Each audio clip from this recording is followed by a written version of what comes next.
og'izgina talablarga muvofiq Fayzulla aka sizga bersak.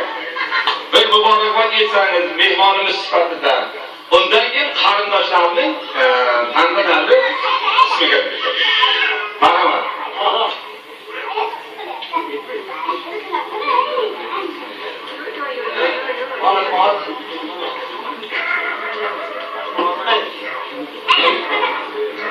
Nima degani shu bugungi juda katta tantanalarda ishtirok etganimdan xursandman. Shu juvoli juda baxtiyor katta xonadonni boshlig'i bo'lib turibdilar. Avvalo Xudodan, keyin qolaversa farzandlardan iltijo qilaman. Bu kishiga mehr muhabbatini qadrlarni hech kamaytirmasdan boshlariga ko'tarib yurishsin. Nima degansiz, omon bo'ling, sog' bo'ling. Yangamiz bilan tohir so'kradek.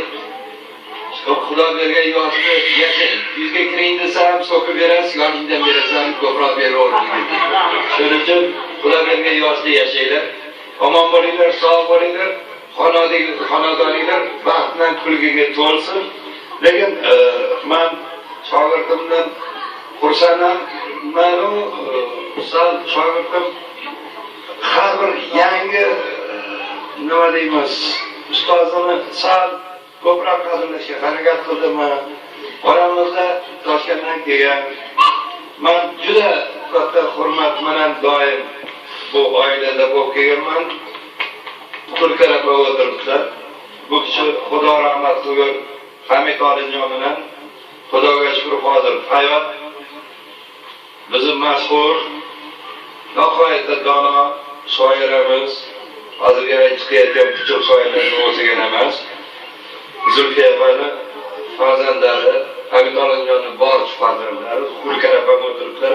Agar ruxsat bersangiz, o'zi oldin bu kishi gapirishlari kerak. Shu kishiga